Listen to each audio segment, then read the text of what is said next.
My name is Jeff Pyatt. I'm the Principal Deputy Assistant Secretary in the State Department's South and Central Asia Affairs Bureau. It's my enormous pleasure to be here this afternoon with my good friends Ashley Tellis and Dan Markey. I think I have to thank Ashley for actually putting the panel together. This is a great occasion, and the timing is absolutely perfect as we are, I think, something close to 200 hours away from President Obama's departure for India. Something worth remembering, only the sixth time in the history of independent India that we will have an American president going to that country. And the very first time, I'm told, that this is happening in the first administration. So a really big occasion for all of us who are involved in working on U.S. India relations and shaping this vitally important relationship.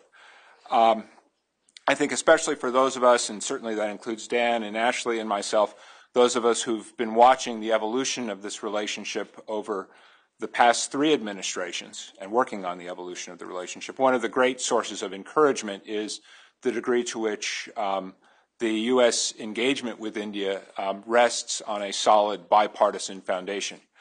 Which is something that one finds relatively infrequently in Washington. But it really is nice to be working on an issue where there's a solid foundation of understanding about how important this is to get right. Also, and maybe relatively rarely in the history of our bilateral relationship, this is a partnership that rests on the commitment of the two leaders.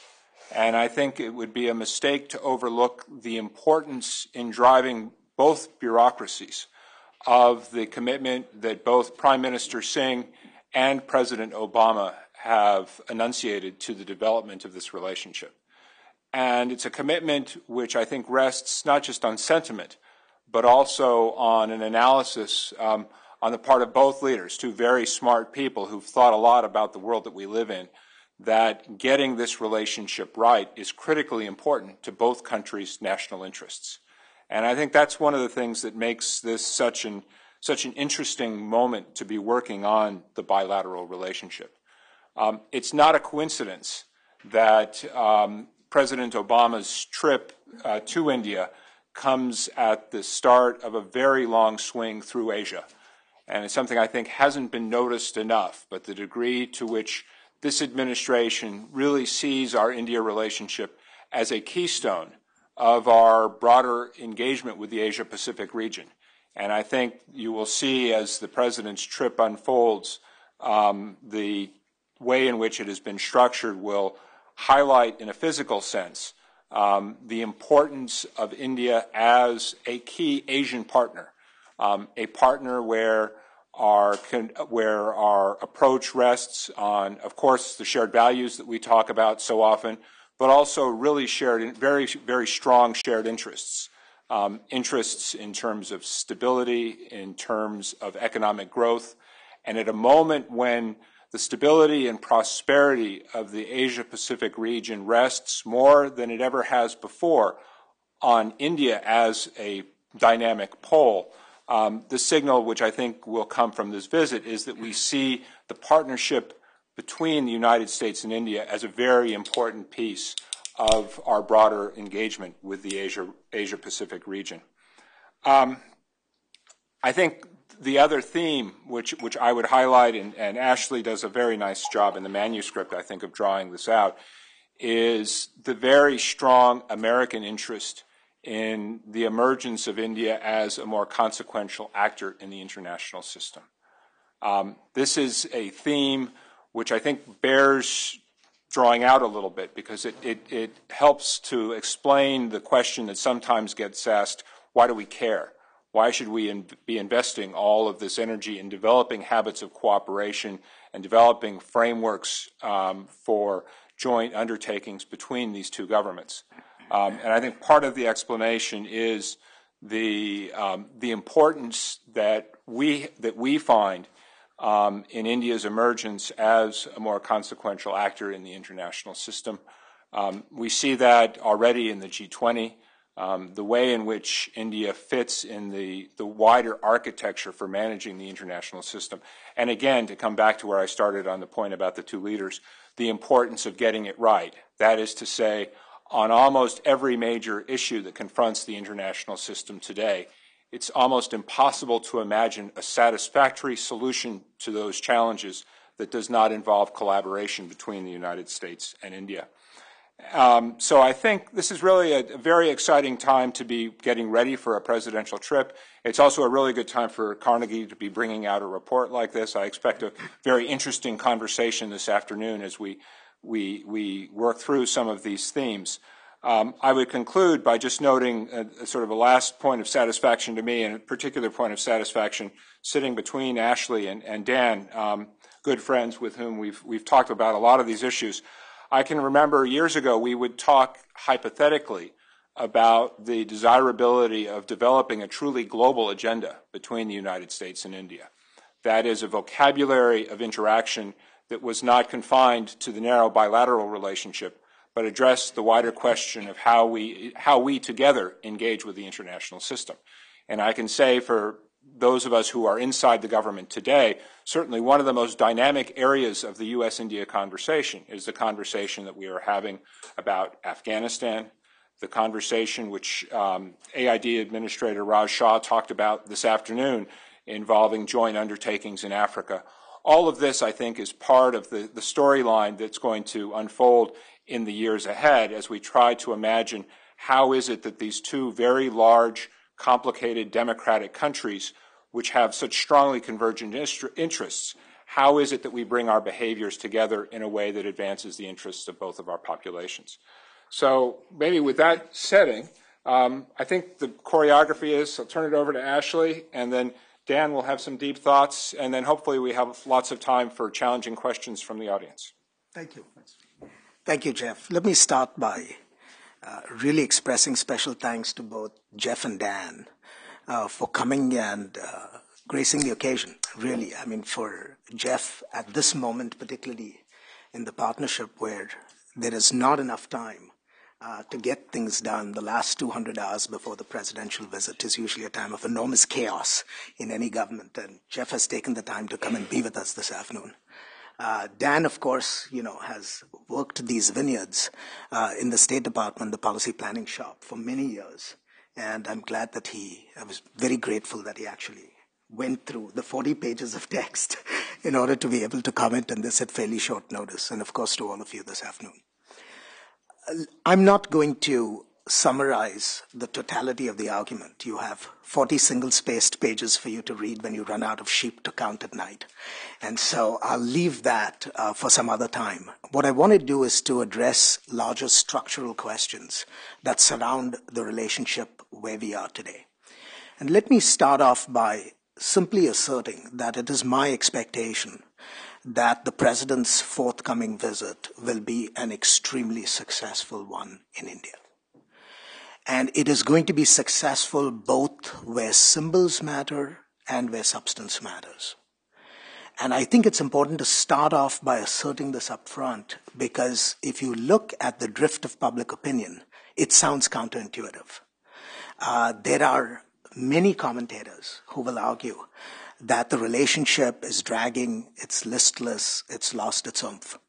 And so to make a bold assertion that this is going to be a successful visit, I suspect demands some explanation.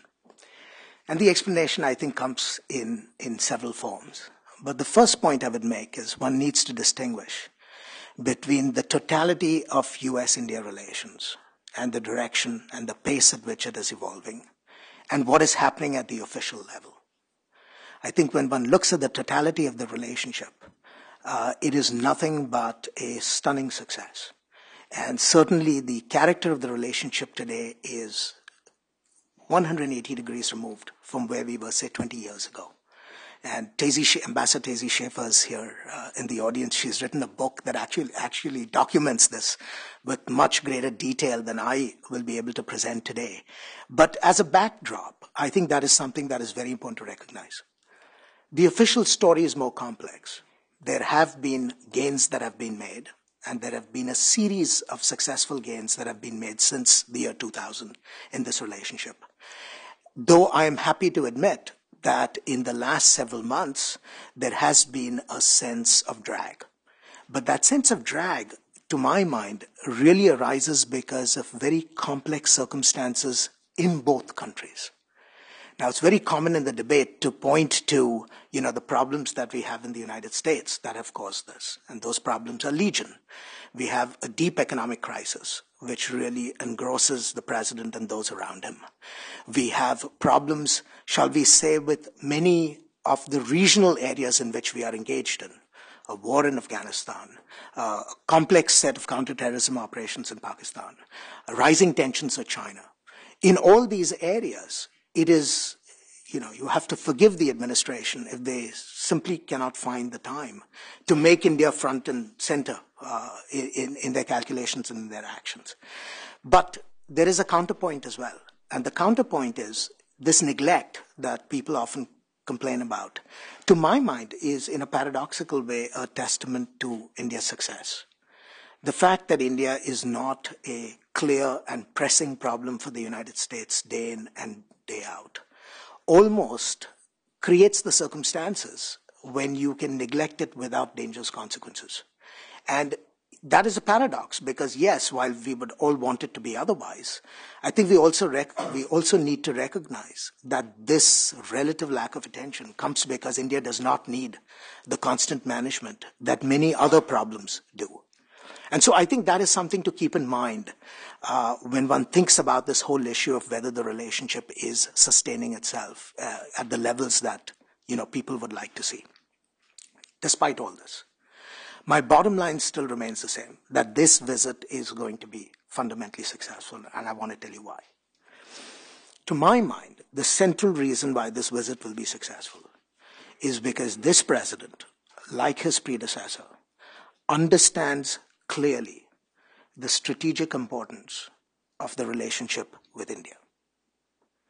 In fact, to my mind, it is quite curious how on this issue, the U.S. government has actually been far ahead of the commentariat. That when there is a great degree of angst, when there is a great degree of soul searching, when there is a great degree of breastbeating about, the ups and downs in the relationship and whether we ought to invest and why we ought to invest, I think this president has reached the judgment that for America's own long-term interests in Asia, a strong and robust partnership with India is going to be indispensable.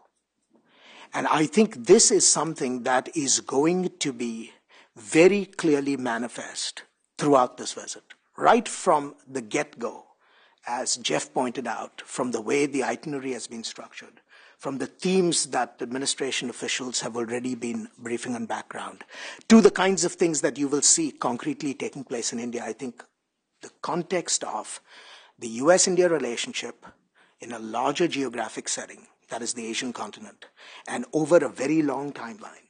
I think all these three components are very important to keep in mind. I think all these three elements will be out there for public consumption in very clear ways.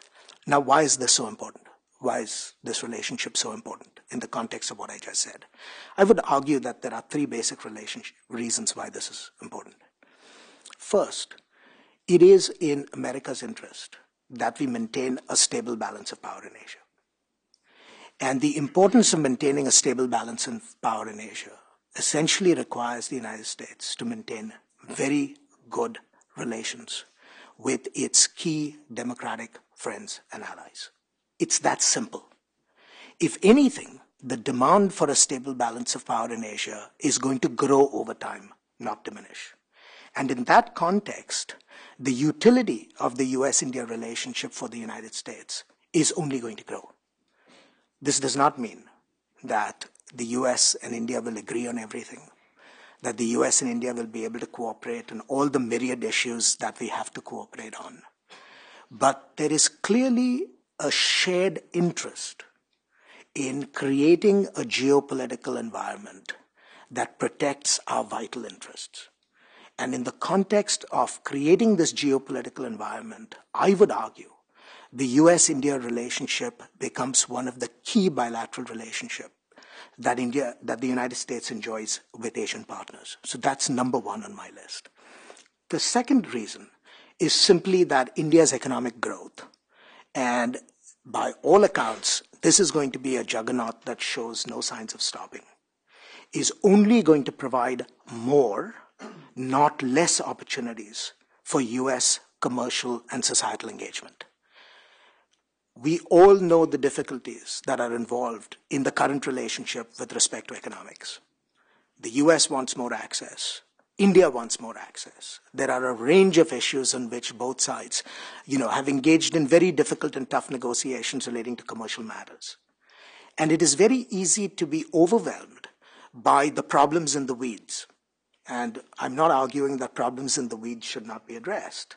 But we have very fine people in the State Department, the Commerce Department, and in the Defense Department who are being paid substantial sums of money to resolve these issues. And I have great faith and trust that they will fix those. But as we think of these problems in the weeds, what I want to talk about is something bigger, the trend lines.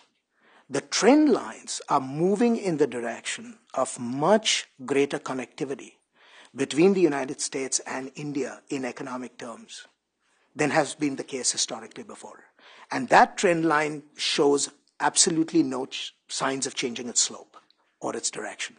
And so as one looks to the out years, when you look at a country that is going to grow at roughly 8%, if not more, that can sustain this growth for another 2 or 3 decades, and if any of you disbelieve me, I would urge you to look at some work that Dr. Arvind Virmani, who's right here, did almost a decade ago, looking at India's growth projections in very sophisticated ways. I mean, the storyline is absolutely clear. For the United States, therefore, not being part of this great endeavor would be very unfortunate. And I think the President understands this, the US government understands this, and this will sustain itself. The third reason, not to be underestimated, is democracy. At the end of the day, there is a fundamental convergence in values. And it is that convergence in values that provides the buffer that enables us to overcome all the petty disagreements that both governments are intimately familiar with.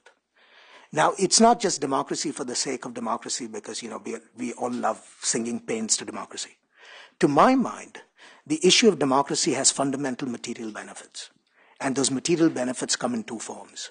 First, the fact that you can keep a country together of 1 billion people without violence that spills into the international community is really a great advantage to the international community itself. Secondly, the fact that you can give 1/6 of humanity an opportunity to express and find its own possibilities, essentially through peaceful association, also turns out to be a benefit not only for India, but for the international community. And so I would argue that democracy is not simply a solidarity at the level of ideas. It actually has material benefits for India and by extension for the United States. And so on all these 3 counts, it appears to me that the logic of the relationship almost reaches the category of being self-evident. Now, let me end by saying that this visit will reflect these elements in spades, and it will be manifested in 3 distinct dimensions. First, I think the President, in what he does and what he says, will clearly demonstrate the American commitment to building India's national capacities. Because India's growth as an emerging power is in American interest. And the President will do a variety of things to drive home that point quite conclusively. The second dimension is that the President will find ways of demonstrating solidarity with the success of India's national project. And what is that national project? It is first sustaining India's democracy, helping India preserve its security, and enhancing its prosperity. On all these 3 dimensions of the project, I think you will see both in the program and in the things that will be announced in terms of initiatives, a US commitment to moving forward. And third, I think you will see very clear reflection of the administration's intent to cement a global partnership with India. And this global partnership issue again will be manifested through what the United States does to integrate India into global institutions, through the activities that the United States and India will collaborate in, especially in third countries, and finally with respect to the outcomes that both sides seek to produce in the international environment that sustain their own interests. Now, to my mind, the big challenges are going to be, on the Indian side, sustaining American attention to this project. Because even as the United States is committed to doing these things, its commitment is buffeted by a series of domestic challenges at home and problems abroad that still continue. And so I think one important challenge at the Indian end is sustaining American attention as we move forward. There are also challenges at the American end. And I think an important challenge will be, after the president returns from Asia, to, in a sense, take what he has left as his agenda for the next 2 years, internalize this within the processes of the U.S. government, and then proceed to implement and execute this agenda with alacrity. I think that will be the challenge at the American end. So not to just make this, one blazing, coruscating moment of glory, which then disappears into the routine. And so we have challenges at both ends to sustain this relationship. But I'm one of those who is congenitally optimistic, but even more optimistic than usual, because at the end of the day, I see the structural circumstances that surround this relationship to be exactly those that take us in the direction where we would like to see it go. The future is deeper and deeper partnership, but you've got to keep two things in mind. There is a very big geographic space over which this partnership will be expressed, and two, the time horizons that define this partnership will not be just today and tomorrow, but really success and stability over the secular future. With that, I will ask Dan, who's had to suffer through the manuscript for the last 48 hours, to say what he pleases. It's not suffering at all, and it's certainly not suffering to be able to share the stage with Ashley and with Jeff. It's a real honor. And when Ashley asked me to read and respond to his 40 pages, I was not at all deterred, and it didn't help me sleep at all, but not in a bad way. 40 pages go pretty quickly. And it's an excellent, as all of you know, having read Ashley's work in the past, it's always sharp. This, I thought, was especially insightful with respect to some of the reasons for what he perceives to be this lull in the momentum, or what others have perceived to be a lull in the momentum in the bilateral relationship. On the U.S. side, he points to this, some of these challenges, bureaucratic challenges, internal challenges to the U.S. government. Not so much that the U.S.-India relationship has enemies, but that it hasn't had quite the kind of push on the inside that it may need. And so he examines that, I think, very effectively. But it's even better, his interpretation, I think, on the Indian side, and more worthwhile. And I have seen fewer assessments of the challenges on the Indian side. And here he points to the challenges of coalition politics and the desire by the Congress Party to actually escape from coalition politics in the future and to govern on its own, and all of the imperatives that implies for its behavior, including its behavior with respect to the United States. So if for those reasons alone this is worth reading, but there's a lot more there. And rather than taking my job to be too critical, but I will try to raise some questions and start the discussion going. And I want to pursue sort of three lines of logic.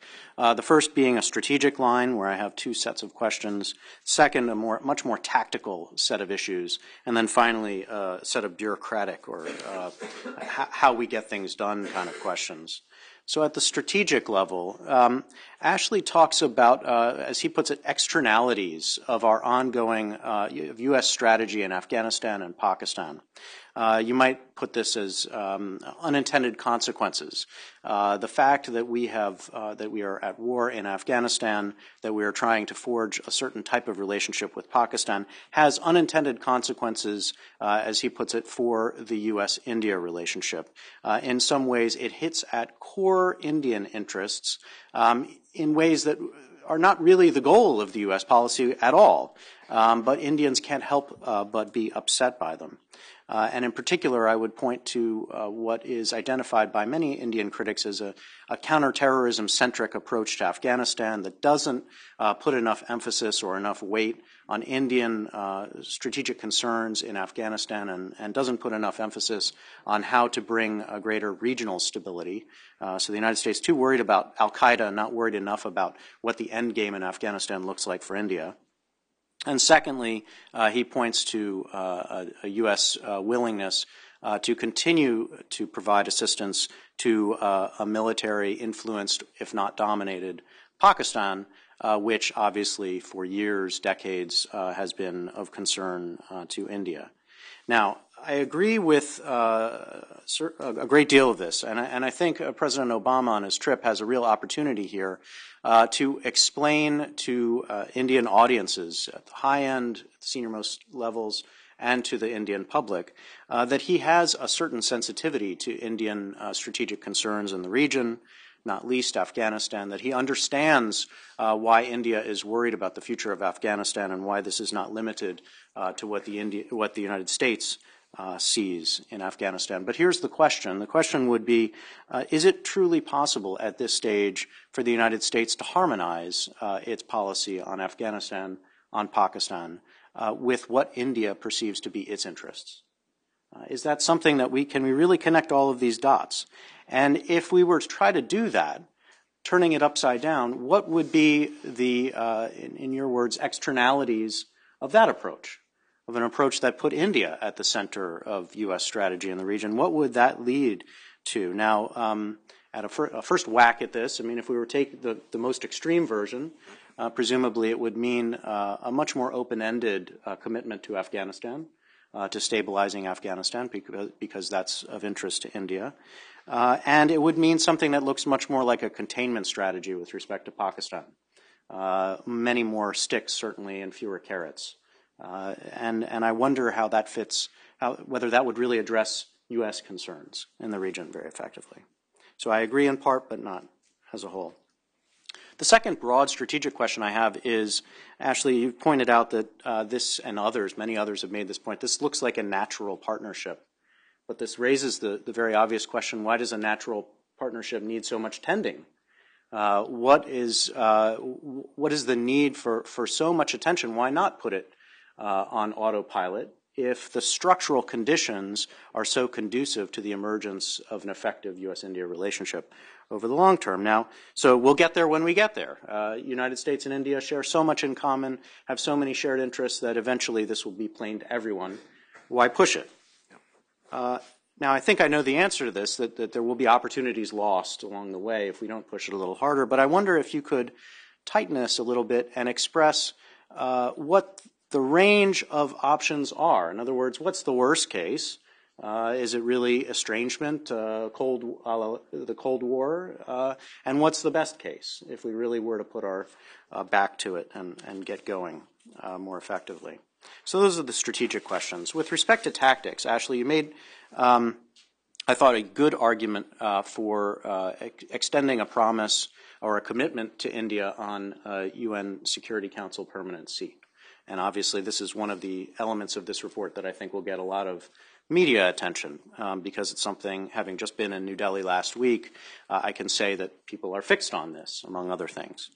And the argument, as I read it, was that the United States stands to benefit by making its commitment now, rather than, while it's still a politically meaningful action, rather than waiting till some point down the line when India essentially will make it into the UN Security Council as a permanent member on its own without the U.S. And so that way we actually benefit politically in the relationship with India. And then, in addition, by saying something like this, obviously it has a benefit in convincing still skeptical members of Indian state and society that the United States is really on India's side. That those are the two arguments that I picked up. But still lays open at least, if not some strategic questions, at least some tactical questions. Now, why now? Why now? I mean, is this just a trip gesture? Is this something that the president can come bearing as a gift? that doesn't usually work particularly well if it's not meaningful. It's not clear to me that the United States, that this, if it was as a promise was given now, that this comes as a part of a package of plans for UN Security Council reform. I haven't seen that that is in the docket. It's not clear to me that that's the best way for this administration to be spending political capital and time over the next couple of years. So if we don't have a clear plan to move ahead with this, why make the promise now? And of course, India is actually has a seat, not a permanent seat, but has been voted in to the UN Security Council and will have a seat for the next 2 years, during which time it will be able to exercise many of the privileges of that role. And I guess the question then would be, what are the chances that if we actually do make this promise, that we'd actually see or be able to push it through? Clearly, there's a lot of opposition. It would require a fair amount of heavy lifting by Washington. Is this really worth it? Of all the various things that we could be doing, is this worth it? And what are the chances that this promise could backfire? That is, first of all, if it's unkept for any period of time, doesn't that sort of hurt us with our allies in India? Doesn't that help those who are skeptics of the relationship, give them ammunition? And what if, as I think is not too far from the possibility, India takes the next 2 years with its seat on the UN Security Council and does things that don't look so good from a U.S. perspective, particularly on, say, Burma or Iran, which are of key interest to the United States, where India might not see eye to eye, and we might not look so smart for having made that promise, particularly one we don't keep, if we're getting that kind of result. And then, by extension, the paper really does focus on the United Nations. It also focuses on other multilateral institutions related to arms control. And I wonder here, just as a general question for you, why such an emphasis on the multilateral aspects of the relationship?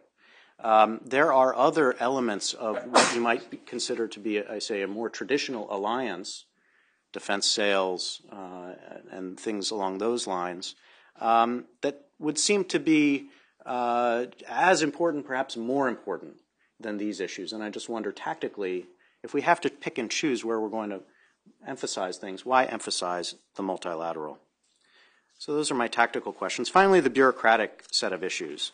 If you were made head of the National Security Council or president or so on, clearly you would want to remake the system, the policy-making structure in a way that would do a better job of placing the U.S.-India relationship front and center. You made that clear in the report and suggested ways in which this has sort of fallen between the cracks. Now, I wonder what your realistic fix is there. You point out in the paper that the success of the civil nuclear deal and all of the efforts that were undertaken by the last administration came about from a trinity of big ideas, as you put it, senior level support from the president on down, and I think you put it pile drivers, people who were able, for one reason or another, to really shove this through the system, and that many of these things are missing now. But how could we get some of these back? I mean, what's the realistic, given the current configuration? And was the civil nuclear deal really, is it better seen as a sort of a once-in-a-lifetime sort of event? Do we have a lot of other examples of such combination of big ideas and action ahead of a forcing event like a war or a crisis in U.S. history? I mean, it's hard to think of any. So should we see that as where to set the bar in this relationship? Two last questions. With respect to the trip itself, Obama's trip, what do you see as the biggest threats to this trip?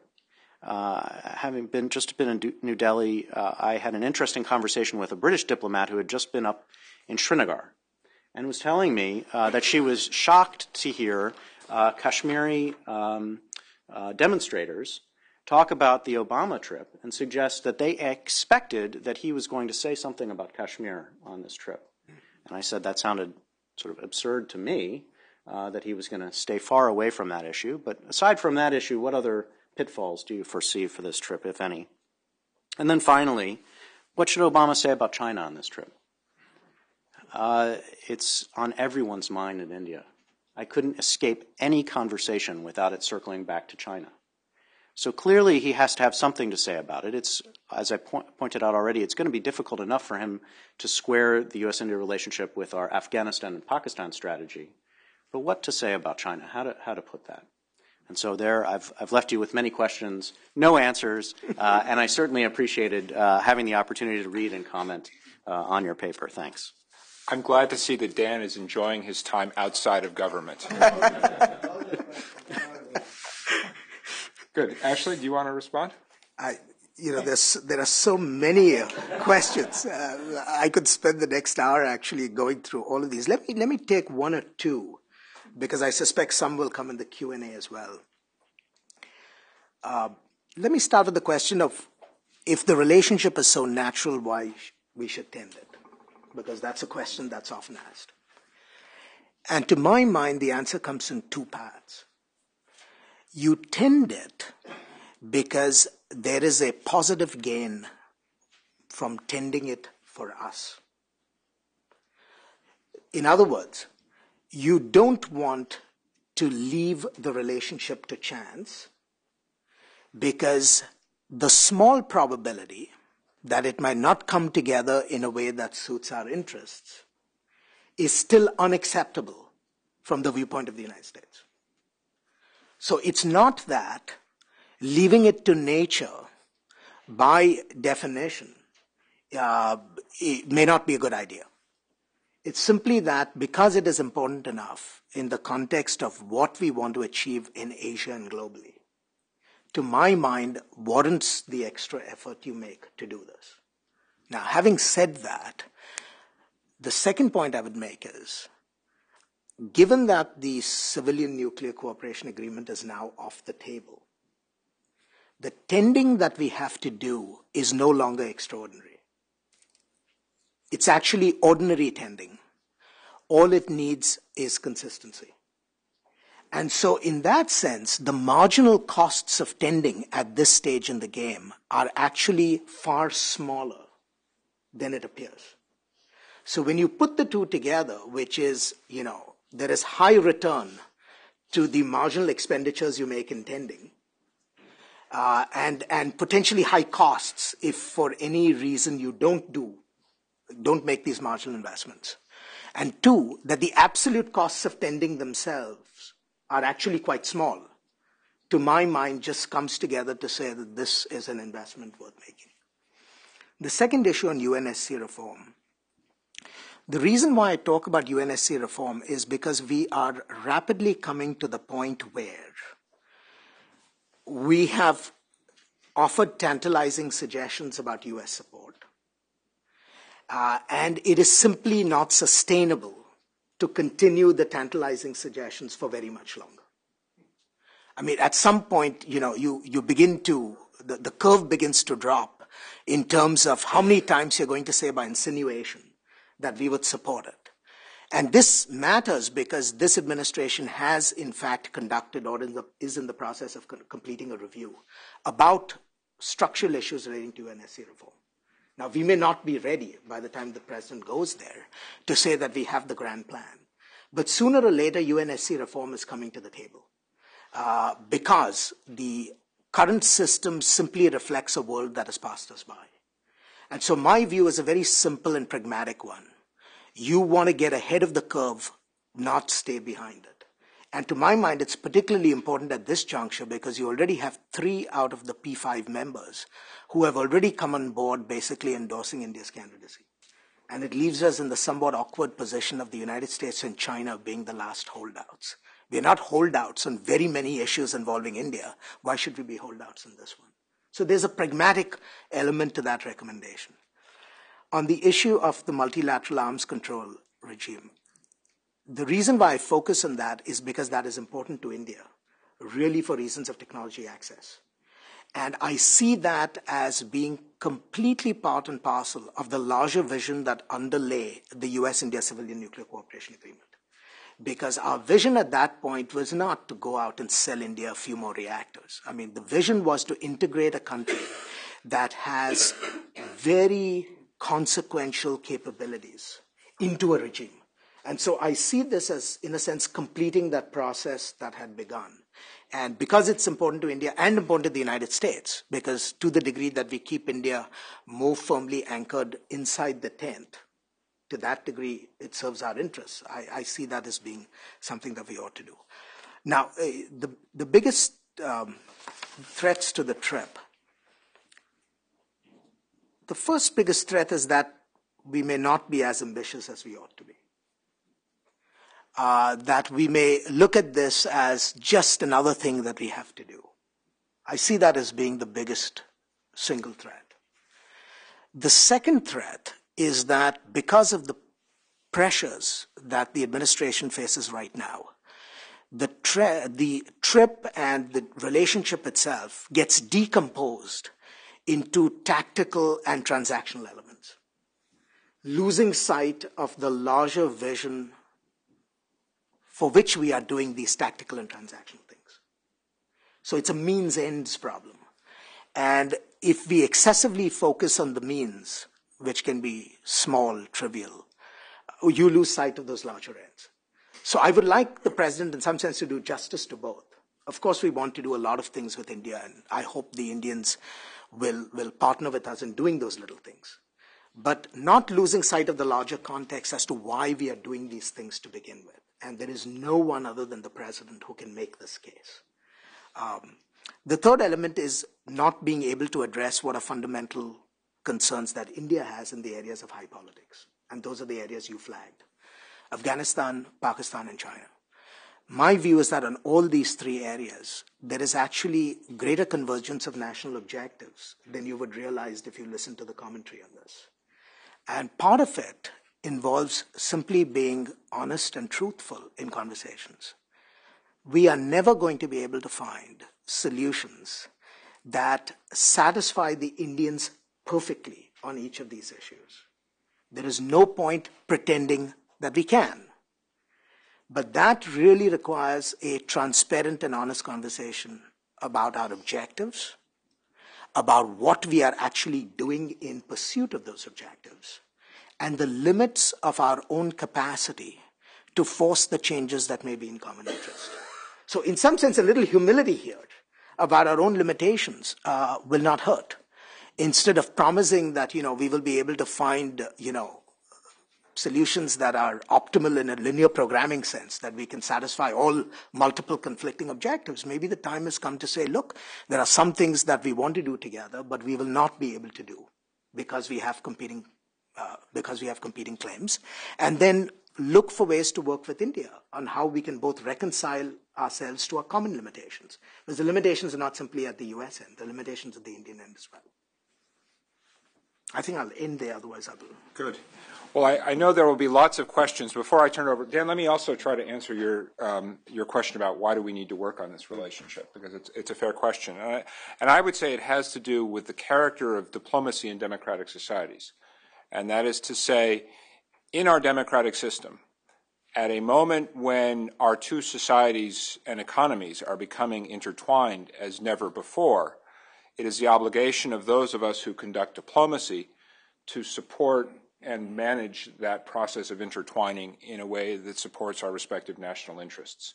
And I think that's a big part of the explanation.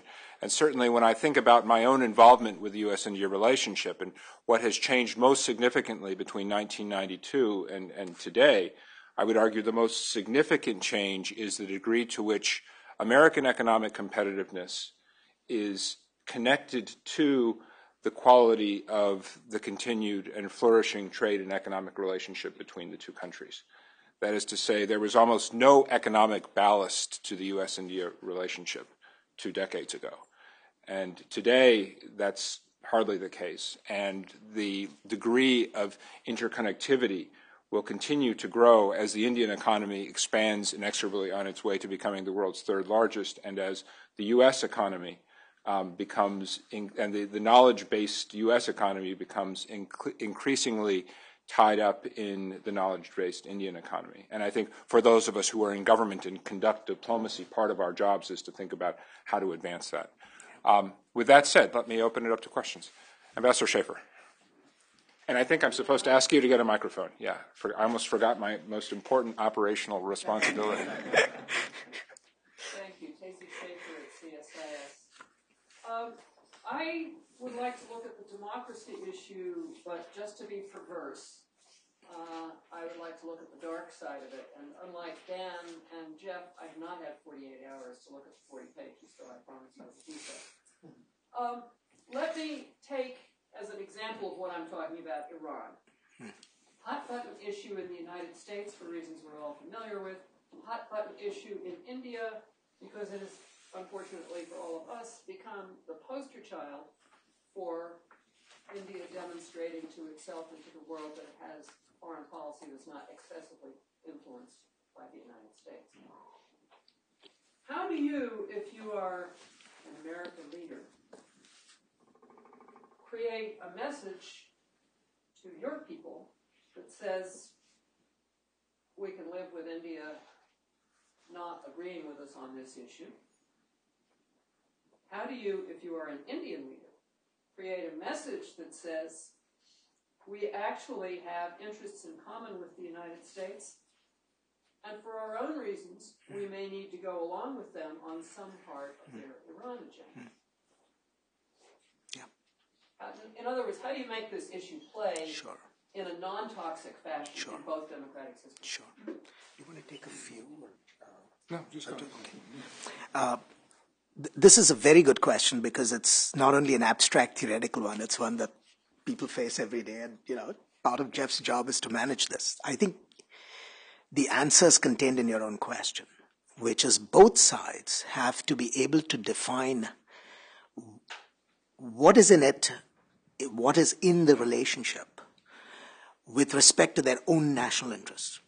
And so if I was in Delhi, what I would be saying to the Indian people if I was asked to do the job, if I became an Indian politician for a microsecond, would be to say, irrespective of what the United States wants with respect to Iran, the idea that there will be an Iranian nuclear program that ends up with a weapons capability is certainly not something in India's national interest. And so, yes, of course, India has civilizational ties with Iran. They have, energy ties with Iran, etc., etc. But the bottom line is very clear, that an Iranian nuclear program which ends up with weaponized capabilities does not serve India's national interests. And so people may accuse the Indians of allying with the U.S. for whatever reason, but the ultimate reason for why New Delhi has to stand up and stay the course with respect to this issue is because it's its own interest. Now, for the U.S., there is a parallel, and the parallel is, what is the value of the relationship with India for us? Does it stand or fall on Iran? Or are there issues beyond Iran for which this relationship is valuable?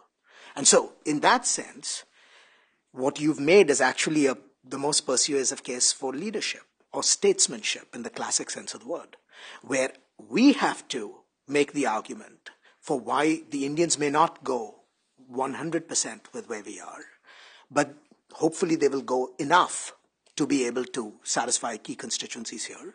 And the Indians will have to make the argument to their own people that the reason why they are doing what we hope they will do vis-a-vis Iran is because that matters to them fundamentally in areas of national security and not simply as a way of currying favor with the United States. Seema?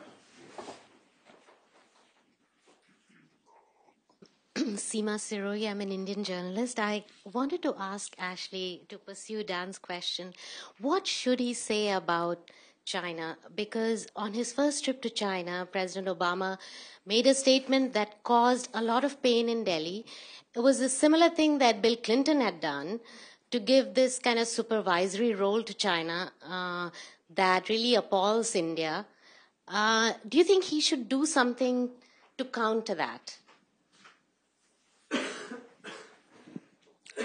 As a matter of practice, I am deeply opposed to the idea of talking about third countries when we go to other countries. That's a simple point of process. The president can say something that is very important, and it's not simply an issue about China itself. It's about our vision of what a desirable Asian geopolitical order is. That's what he should say. And what does that mean? It basically means we want an Asian geopolitical order that is fundamentally open. Open between the countries of the region, open within the countries of the region, and open for the United States. That's one. Two, we do not want the Asian system to be threatened by any state, external to the region or internal to the region. So in a sense, we want a regime where the national security interests of all the key players are protected. And if there are disputes, those disputes are resolved peacefully rather than by threats or recourse to force. The third thing he should say is that we believe that the best way to achieve these objectives is to maintain a geopolitical equilibrium. And that equilibrium is going to derive from the United States having special relationships with its democratic friends and partners. I think if he says these three things, the issues relating to China take care of themselves. Thanks. Yes, right here. Thank you, Raghuveer Goyal. Today I quoted Ashley in the White House briefing about presidential trip, historic moment or for his trip that he can. My question is here that in the minds of Indians, there's one issue very important today going on, that cross-border terrorism, which is, of course, the U.S.-Pakistan relations, because at the one first hand, U.S. is giving billions of dollars to Pakistan. On the other hand, now he's visiting India. So what message you think he will have for the Indians as far as India is having every day 9/11 or 26/11? And second, he is visiting Mumbai first, not Delhi, the host capital. What message you think is sending in Washington and also in Delhi? And finally, what do you think President Obama can learn from the trips of President Clinton and President Bush, if there's anything to be learned from those two presidents? Thank you. I think the most important thing he can do on the issue of terrorism is to express solidarity with the Indian people in their struggle to protect their physical security and their democratic way of life. I think he is going to do that. First, by the symbolic act of staying in the hotel, which was the subject of all the carnage. I think the second thing he will do is through his speech. And this speech does not have to be public, but it has to be, again, part of a conversation and a dialogue that he has with the Indian leadership. And again, this goes back to the point that I made in response to Dan. There are some things that the United States can do.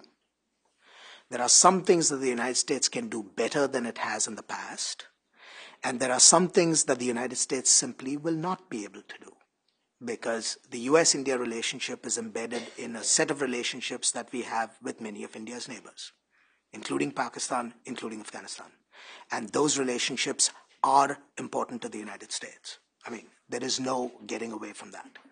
And so part of the discussion simply has to be a transparent conversation about common objectives and limits that we simply cannot transcend. I think what cheapens the dialogue more than anything else is when we pretend that we can do things that we cannot do.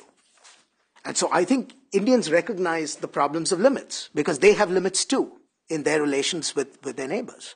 And so simply being willing to admit that there are some things that the United States cannot do in the way that some Indians may want is not a bad place to start. Thanks. Let's see, over here in the front.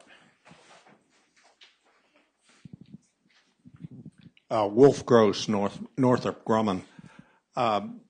Granting that the strategic partnership is a cornerstone, if not the cornerstone, of the relationship currently, what can we do to ensure, and sitting next to this gentleman who has dealt with both sides in my question, what can we do to ensure that India is well enough equipped to handle the threats to their interests and our mutual interests in the region? We're not doing a very good job of it, or haven't done a very good job of it up to now.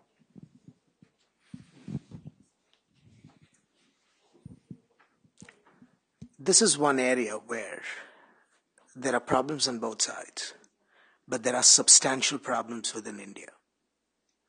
And this is one area where the Indian state has to really undertake a review of its own choices and its own policies. Can the United States do things to ease India's access to the capabilities it needs for its national defense? Absolutely. And I think that process is underway. And I think that process will only end up with better and better outcomes over time. Remember, part of the constraints we have here are constraints that come from a 50-year legacy of the Cold War. And it's really hard to turn these on a dime because there are institutional interests, there are intellectual, ideational interests, et cetera, that have to be changed. We are moving in the right direction.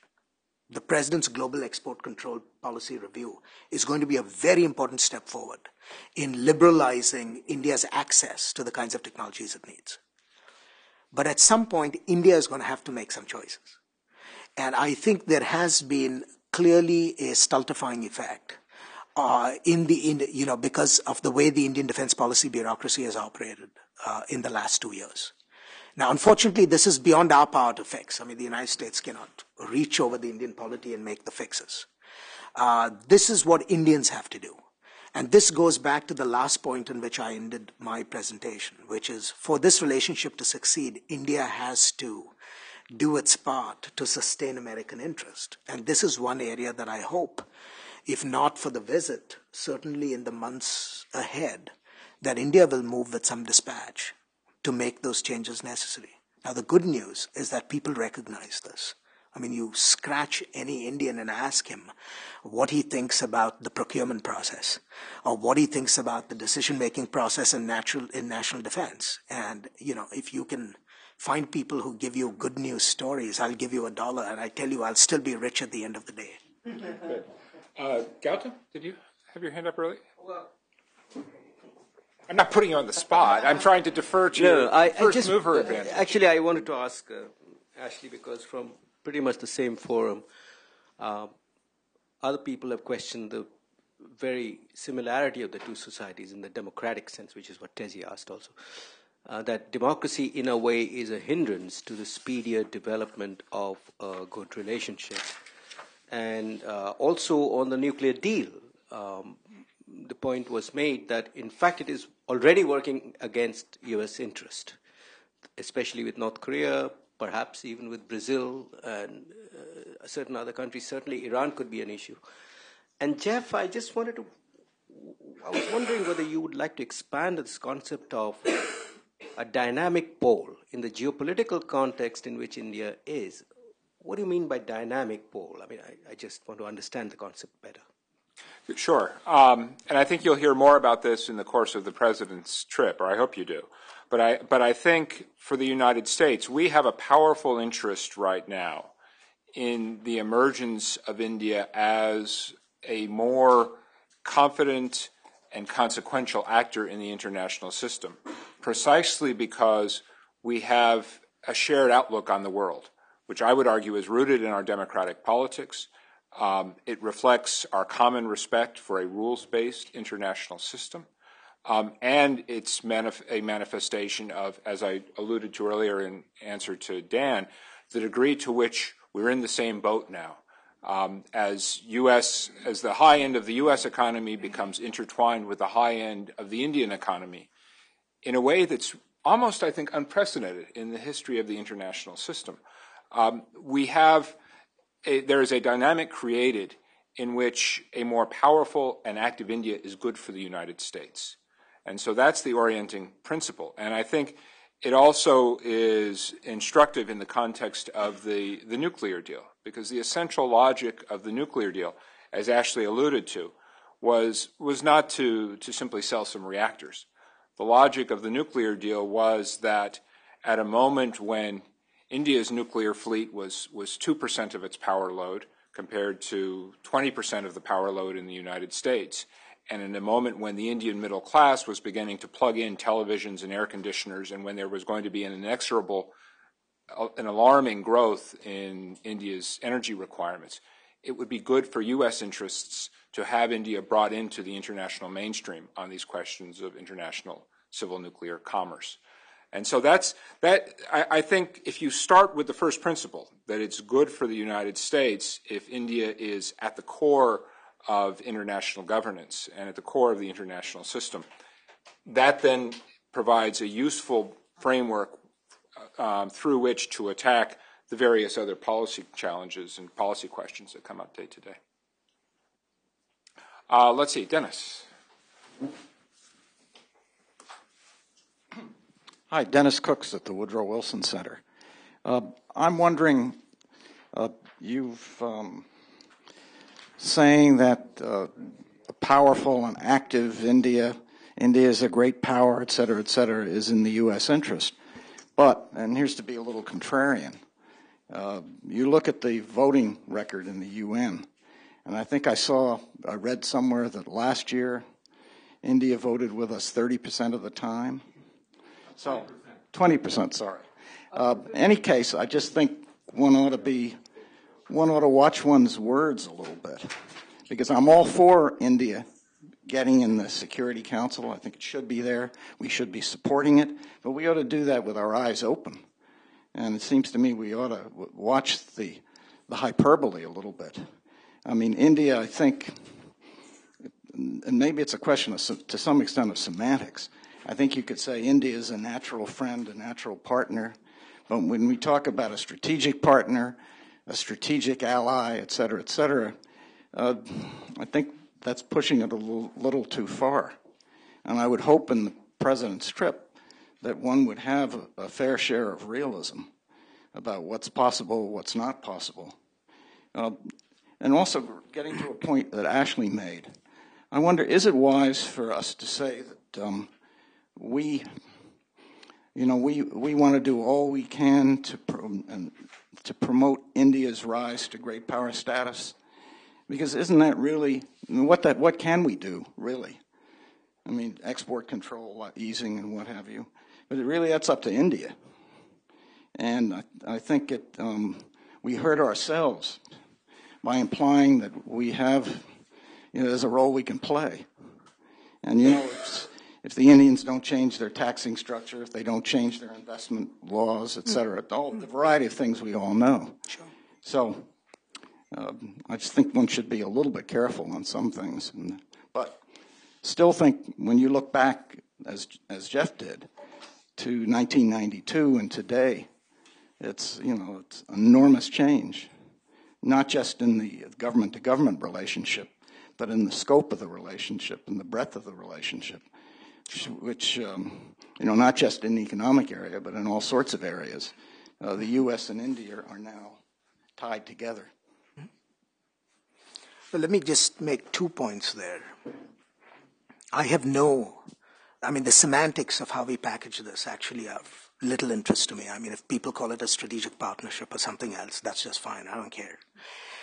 For me, it's the central core of what we're trying to achieve. What we're trying to achieve is not an India that does things for us.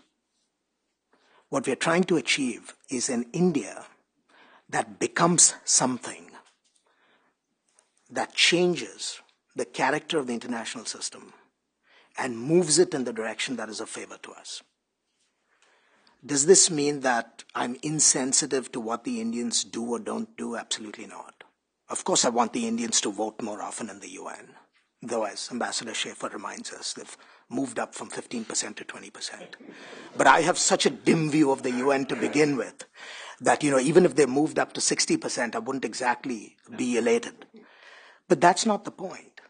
The point is people often think of this as oh, we are invested in this relationship because of what the Indians will do. And my view is that that comes at the tail end. We invested in this relationship because we want a particular kind of India to emerge. And the emergence of that kind of India advantages us in geopolitical terms. That is the foundation for me. Everything else comes second. Now to your second question, which flows from the first. What can the US actually do to help India? I mean, there's absolutely no doubt that the fundamental decisions that will raise India in capacity and power will be decisions India has to make. Even at the height of the Bush administration, people understood this very clearly. No one had the pretense that the United States was going to elevate India, that the United States was somehow the fulcrum on which India's rise would be built. Nobody had that illusion.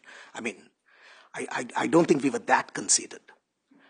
But we do play, and we do play because we are the only hegemonic power in the international system. And the international system has certain rules which we put in place and which we tend. And so we can make a difference. And that difference is, can we create a level playing field for India in terms of international rules? And that's what the civil nuclear arrangement was supposed to be. It was an attempt to make certain that the benefits that other states received from current rules were the same benefits that would be extended to India. Now, having done that, could India fail? Sure it could. And if it doesn't make the decisions that you identify, this could come to a rather poor ending. But again, let's look at the track record. When I look at the India of 1980, the India of 1990, the India of 2000, the India of 2010, I see the trend lines going in the right direction, not the wrong direction. I see an India actually making these decisions, even if it's not making them at the same pace that we would like. And so the question then becomes for me, what are the absolute costs for me as the United States investing in India? I find the absolute costs to be low and getting lower by the day because Indians are making those transformative decisions for themselves. So it's not as if I have to play the role of Atlas Shrugged, that I have to kind of take the Indian behemoth and kind of push it over the edge to make it do certain things. All that I'm doing is I'm changing the global rules of the game to give these guys a hospitable environment and a better chance of success. That's all I can do. And that, I think, is in the interest of the United States to do. And what is gratifying for me is that, two administrations in this country, two administrations in that country seem to have the same view. I would just add very, very quickly, and then I want to call on Ambassador Pickering, but I would just add, first of all, realism in all things. And I think especially from the Indian end of the equation, it's particularly important, I think, to get beyond this transactional framework that we sometimes fall into in understanding the interaction between the two countries. And I would say, as much as we've talked about the U.S. interest in India, even greater is the Indian interest in the United States. And the recession of the past 2 years is a good reminder of that. That is, the whole story of a rising India, and especially the rising Indian middle class, depends critically on the quality of India's relationship with the United States and the health and effectiveness of the United States.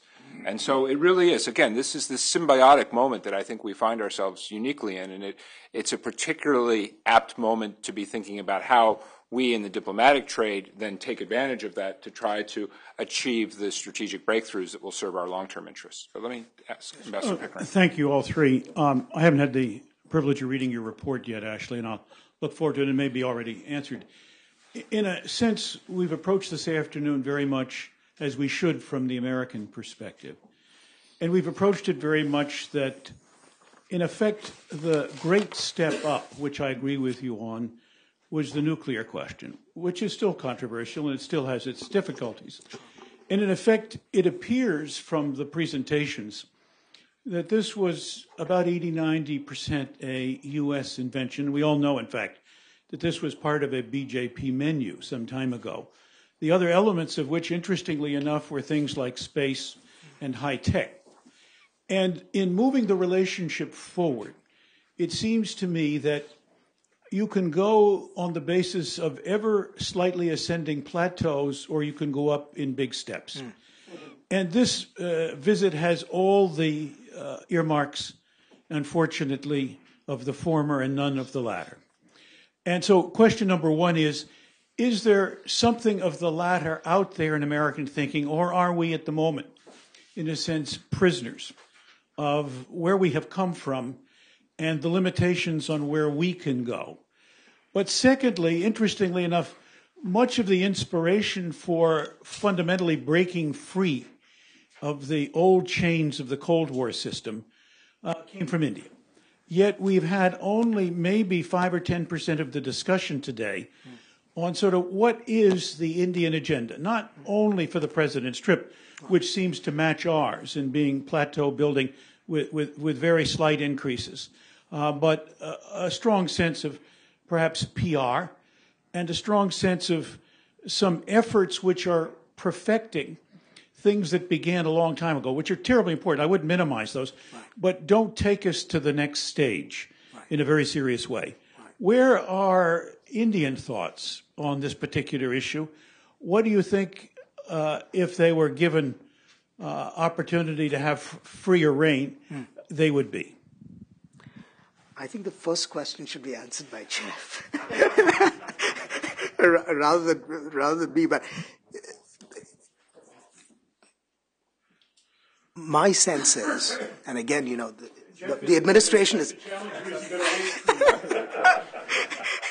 But I have one disability, and the disability is I'm no longer, you know, with the administration, so I can't speak for them, and I have no idea what is going to be announced. Well, you are most kind. But my sense is that both sides will make enormous efforts to take this one step further. Now, it may not be satisfactory, it may not be of the same magnitude as, of course, the nuclear deal, but then nothing else is. But I think in terms of those basic themes that I outlined, building India's capacity, global partnership in terms of joint efforts being made in different issue areas, and third, on the question of solidarity on issues of security, on issues of counterterrorism. I think on all three counts, you will see things that are really consequential. The second question is actually more interesting to my mind. That is, you know, is there an Indian agenda that allows them to go forward? And I think Dan referred to that because I spent quite a bit of the paper actually talking about this. And my bottom line is this. There is a prime minister today who is quite remarkable in terms of the vision he has for where he wants to go. But he's also surrounded by a constellation of forces that are literally keeping him down. And so it's partly a simple political problem, whether he can break out of the constraints that he himself faces with respect to going to the next step. And the argument I make in the paper is that, at least for the next 2 years, I'm somewhat pessimistic that Indian politics will give him the opportunity to do that. For a variety of reasons, all having to do with the inside. Which then brings us to the question of why should the United States then stay the course if we are not likely to see the breakthrough? And then we go back to the point that I made to Dennis, which is we do this precisely because we are a great power and because we have larger stakes in staying the course. But I think if you look at the way India has evolved, I think we are rapidly coming to the point where we will need a next big step. I think you will get parts of that during the visit, at least I hope you do. But there have to be some changes in India, which my own reading is that are unlikely to be present right now. You'll have to wait, you know, for another election, another government, and hopefully a return of the Prime Minister to the scene. To answer Ashley's challenge very briefly, I would just say I think the direction to all of us for this visit is not to rest on our laurels, but to lift the bilateral relationship up into a higher orbit. And I think one of the bureaucratic innovations, and Dan talked a little bit about bureaucratics, but one of the bureaucratic innovations that I think Secretary Clinton deserves quite a bit of credit for is the institutionalization of the strategic dialogue. And to be very candid, I think especially in an Indian system where traditionally South Bloc and MEA has been the funnel through which all data must flow. The Secretary's innovation of creating a strategic dialogue that essentially creates a cabinet-level interface between the two governments is very, very useful in helping to define the vocabulary of the expanded relationship that both governments today seek. Let's see, I think this should probably be the last question. Vijay. Vijay Saswal. I was not going to take a departure from the discussion here, but Dan raised the question about, I guess he met with Victoria Whitford. Is that right? Because Victoria and I trade emails all the time. And in fact, she told me about her trip and raised the same issue. But really, I think that's more to do with the issue being Obama is expecting, Kashmiris are expecting Obama intervention. The fact of the matter is there's a lot of surreal environment in Kashmir. If you actually look at the newspapers that they chunk out daily, and there are like 14 English dailies and almost 27 Urdu dailies. And every time I go there, that's the first job I do. I collect all the newspapers to read. Almost 99% of the content has nothing to do with foreign policy. There's no discussion about anywhere else what's going on in the world. Almost 80% of the news has everything to do with what's locally happening, right down to the precincts where minor skirmishes or somebody's uncle died or somebody else was nabbed or something like that. Except for this one thing where their cohorts in the United States issue these press releases about how things are happening here and how Obama is building up the expectations and they're coming. So whenever I go there, first thing they ask me, the local press, are all these press releases issued by the Kashmiris in the United States and Kashmiris in Britain? How accurate are they? Because that's what we are counting on. And unfortunately, I have to tell them, that's all basically, manufactured stuff. And none of that is sorely disappointed. None of that is true. So I understand what you're saying because, as I said, I did speak to Victoria. I will close with one comment. I did hear both of the Ashley as well as Jeffrey Pierre talking about the fact that the nuclear deal had more to do with the strategic relationship, and I can attest to that because I was the one who did the first paper on how many reactors can we sell. Thank you. Thanks, Vijay. I think that was more of a comment than a question, but let me just wrap up by thanking everybody for their good questions, the quality of the interventions, especially from Dan, who's as sharp as ever. I think for me, this is a reminder of the fact that there's probably nobody in the United States who has made a greater contribution to building the intellectual architecture for the modern U.S.-India relationship than Ashley, and it's great to have this latest contribution. So please join me in offering. Thank you very much.